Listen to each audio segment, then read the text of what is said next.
پچھلے الیکشن میں آپ لوگوں نے، اس حلقے نے میرا ساتھ دیا اور بڑے ہی نامساعد حالات تھے، مشکل حالات تھے، اور ان کے باوجود جو ہے وہ یہاں سے جو ہے وہ پاکستان مسلم لیگ نون کو مجھے جو ہے وہ کامیابی ملی۔ اس وقت بھی، اس الیکشن میں بھی جو ہے وہ آپ سے کچھ وعدے اور آپ کے ترقیاتی کاموں کے حوالے سے بات ہوئی تھی، لیکن بعد میں مسلم لیگ کی حکومت جو ہے وہ نہ بن سکی۔ نہ صرف مسلم لیگ کی حکومت نہ بن سکی، بلکہ ایک ایسی حکومت بنی اور اس حکومت کی سربراہی ایک ایسے انسان کے ہاتھ میں آ گئی کہ جس نے اپنا ایجنڈا جو ہے وہ اس کے سوا کچھ نہیں رکھا کہ میں جی کسی کو نہیں چھوڑوں گا، میں اپنے مخالفین کو نہیں چھوڑوں گا، یہ سارے چور ہیں، یہ سارے ڈاکو ہیں، میں ان سب کو پکڑ کے جیل میں ڈالوں گا۔ اور پورے ملک میں ایک تلخی کا، ایک عداوت کا، ایک نفرت کا ایک ایسا ماحول قائم کیا گیا کہ نفرت کے ماحول میں اور تلخی کے ماحول میں کوئی ملک ترقی نہیں کر سکتا، کوئی معاشرہ آگے نہیں بڑھ سکتا۔ ایک گھر میں اگر ایک فرد جو ہے وہ یہ رویہ اپنا لے کہ میں نے گھر کے کسی دوسرے فرد کو چھوڑنا ہی نہیں ہے، میرے سوا سارے ہی جو ہیں وہ چور ہیں، سارے ڈاکو ہیں، وہ گھر نہیں چل سکتا، وہ گاؤں نہیں چل سکتا۔ اگر آج ہم یہ فیصلہ کریں کہ جی جو لوگ تو ہمارے ساتھ بیٹھے ہیں وہ تو سارے ٹھیک ہیں، اور جس کسی نے ہماری بات نہیں مانی یا جو ہمیں ووٹ نہیں دے گا وہ چور ہے، وہ ڈاکو ہے، اس کو ہم نے چھوڑنا نہیں ہے، اس کو ہم نے گاؤں میں رہنے نہیں دینا، تو پھر کس طرح سے جو ہے وہ گاؤں قائم رہ سکتا ہے، کس طرح سے جو ہے وہ معاشرہ قائم رہ سکتا ہے؟ لیکن ایک ایسا رویہ جو ہے وہ ملکی لیول پہ اپنایا گیا، ملکی لیول پہ اس رویے کو جو ہے وہ پروموٹ کیا گیا، نفرت کو جو ہے وہ ایک یعنی پیغام بنا کے جو ہے وہ آگے پھیلایا گیا۔ نوجوانوں میں خاص طور پہ، اور خاص طور پہ میڈیا اور سوشل میڈیا کے اوپر ایسے ٹرینڈز چلائے گئے، ایسی گفتگو کی گئی کہ جس سے جو ہے وہ لوگوں کو کہا گیا کہ اگر آپ مخالف جماعت کے کسی بندے کو دیکھیں تو اس کو آپ گالیاں دیں، اس کے اوپر آپ آوازیں کسیں۔ ماؤں کو کہا گیا کہ جی جب بچوں کو آپ اسکول بھیجیں تو مخالف جماعت کے بچوں کو وہ چور کہا کریں، وہاں پہ ان کے اوپر آوازیں کسا کریں۔ یہ وہ باتیں میں کر رہا ہوں جو عمران خان نے باقاعدہ جلسوں میں کی ہیں، جو میڈیا کے اوپر نشر ہوئی ہیں۔ یہ کوئی ایسی بات نہیں ہے کہ کوئی کسی کے اوپر کوئی الزام لگا رہا ہے۔ جمہوریت میں مخالف کا نہ صرف احترام کیا جاتا ہے بلکہ اس کو ساتھ لے کے چلا جاتا ہے، لیکن انہوں نے ایک ایسی جو ہے وہ حکومت کی بنیاد رکھی۔ جس دن وہ وزیر اعظم بن کے قومی اسمبلی میں آئے، میرا خیال ہے پہلی یا دوسری مرتبہ، تو اس وقت اپوزیشن لیڈر میاں شہباز شریف صاحب تھے، تو میاں شہباز شریف صاحب نے اٹھ کے کہا کہ جی آپ وزیر اعظم بن گئے ہیں، جیسے بھی بنے ہیں ٹھیک ہے، ہمارے اعتراضات ہیں کہ الیکشن میں ہمارے ساتھ دھاندلی ہوئی ہے، ہمارے ساتھ زیادتی ہوئی ہے، ہمیں جو ہے وہ بڑے غلط طریقے سے جو ہے وہ حکومت سے نکالا گیا، لیکن چلیں آپ وزیر اعظم بن گئے۔ تو اب معاملہ یہ ہے کہ اس ملک کی اکانومی کے لیے، اس ملک کی معیشت کے لیے، عام آدمی کی بہتری کے لیے جو ہے آئین بیٹھے، چارٹر آف اکانومی کریں، ہم مل کے بیٹھ کے جو ہے وہ معاملات کو چلانے کی کوشش کریں۔ اس کے بعد بلاول بھٹو زرداری اٹھے، انہوں نے بھی کہا کہ عمران خان صاحب آپ قدم بڑھائیں، ہم آپ کے ساتھ ہیں۔ تو اس کے تھوڑی دیر بعد عمران خان صاحب اٹھے، انہوں نے کہا آپ کی ایسی تیسی، آپ لوگ جو ہے وہ مجھے کہہ رہے ہیں کہ میں آپ کے ساتھ بیٹھوں، میں نے تو آپ سب کو جیلوں میں ڈالنا ہے، میں نے تو چھوڑنا نہیں آپ میں سے کسی کو۔ اور اس سے پھر آگے جو پھر ماحول بنا، اس ماحول میں 3.5 پونے 4 سال گزرے اور پورے ملک میں کوئی کام نہیں ہوا۔ آپ فیصل آباد کی مثال لے لیں، فیصل آباد میں جو ایکسپریس وے بنا، ہاسپٹل بنے، جو کالجز بنے، یونیورسٹیز بنی، سڑکیں بنی، آپ میں سے آپ کوئی چیز اٹھا کے دیکھ لیں کہ ان پونے 4 سالوں میں کوئی فیصلہ آباد میں کوئی کام ہوا ہو.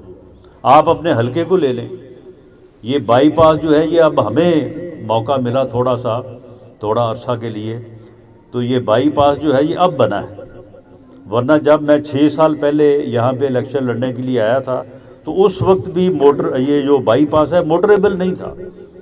وہاں پہ اتنے کھڈے تھے کہ آپ گاڑی میں سے وہاں سے سفر نہیں کر سکتے تھے. اسی طرح سے یہ آپ کی جھانگ روڈ جو ہے یہ بھی اس وقت سے جو ہے وہ نامکمل تھی. جو کام اس وقت ہماری حکومت میں ہوا اس کے بعد دوبارہ آ کے ہم نے شروع کروایا.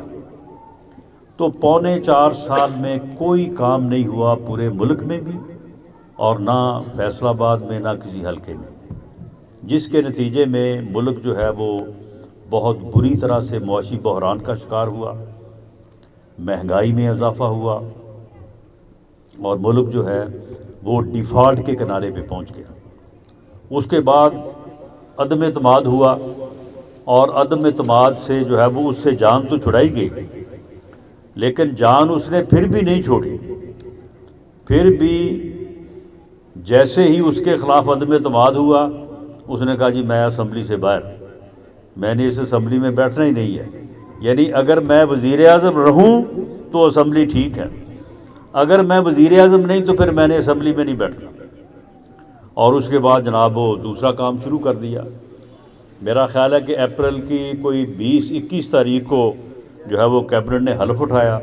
اس نے کہا جی 25 مئی کو میں آ رہا ہوں، اور 25 مئی کو آ کے میں اسلام آباد کی اینٹ سے اینٹ بجا دوں گا، میں گھراؤ کروں گا، میں جلاؤ کروں گا. اور میرا نام لے لے کے کہتا رہا کہ رانا ثناء اللہ تمہیں اسلام آباد میں جو ہے وہ چھپنے کے لیے جگہ نہیں ملے گی. میں نے کہا کوئی بات نہیں، تم آؤ، اللہ مالک ہے، مجھے چھپنے کے لیے جگہ نہیں ملتی یا تمہیں بھاگنے کے لیے راستہ نہیں ملتا، یہ تو وقت بتائے گا. اور پھر اسے وہاں سے جب وہ آیا 25 مئی کو تو اس کا بندوبست کیا، اسے بھگایا وہاں سے واپس کیا. لیکن اس کے بعد بھی کوئی دن ایسا نہیں گزرا، کسی دن جلاؤ، کسی دن گھراؤ، کبھی لانگ مارچ، کبھی شارٹ مارچ. یہ وزیر آباد کے قریب اس کے اوپر حملہ ہوا اور وہ بندہ موقع پہ پکڑا گیا، لیکن اس کے باوجود کہا کہ نہیں جی یہ تو سازش جو ہے وہ میرے خلاف رانا ثناء اللہ اور میاں شہباز شریف نے کی ہے. ایک فوج کے سینئر افسر کا نام لیا کہ جی انہوں نے جو ہے وہ مجھے مارنے کی جو ہے وہ سازش کی تھی.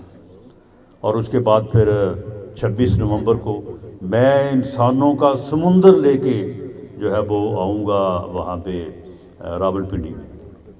26 نومبر کو 29 نومبر کو آرمی چیف کی تعیناتی ہونی تھی. اب آپ یہ دیکھیں کہ کس طرح سے ملک کو جو ہے وہ یعنی عدم استحکام کا شکار کرنے کی کوشش کی گئی. ملک کو جو ہے وہ یعنی جو ہے وہ ایک ایسے اندیشے اور ایسے خطرے میں ڈالنے کی کوشش کی گئی کہ 29 نومبر کو آرمی چیف کی تعیناتی ہونی ہے اور 26 کو یہ انسانوں کا سمندر لے کے اس نے پنڈی میں آنا تھا. لیکن وہ ناکام ہوا، وہ سمندر انسانوں کا وہ نہ لے جا سکا.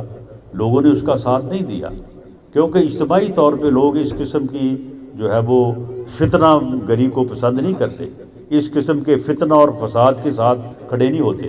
لیکن اس کے بعد اس نے کہا جی میں اب اسمبلیاں توڑ دوں گا.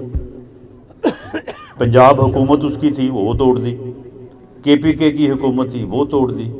اس کے بعد کہا کہ مجھے کوئی گرفتار نہیں کر سکتا، اگر مجھے گرفتار کیا گیا تو میں جناب جو ہے وہ ریاست کے اوپر حملہ کر دوں گا. 9 مئی کو ریاست پہ حملہ کیا. ایک بہت بڑے دفاع کے آفیسر کا، جو کہ وہ پورا ایریا جو ہے لاہور سے لے کے سیالکوٹ تک جو پوری آپ کی بارڈر ہے ہندوستان کے ساتھ، اس کا جو ذمہ دار ہے اس کے گھر میں داخل ہو کے اس کے گھر کو آگ لگا دی، لوٹ مار کر لی. اس کا جو کیمپ آفس تھا وہاں سے جو ہے وہ جو آپریٹرس پڑا تھا بہت ہی حساس وہ اٹھا لیا وہاں سے. اسی طرح سے پشاور میں کور کمانڈر کے گھر پہ حملہ کیا. وہ حملہ ناکام ہوا تو ساتھ ہی ریڈیو پاکستان کی کوئی 150 سال پرانی بلڈنگ تھی اسے آگ لگا دی. تو اس کے بعد پھر ریاست کا جو عمل ہے اس کو یقینی بنانے کے لیے جو ہے وہ اس کے خلاف جو ہے وہ ایکشن ہوا.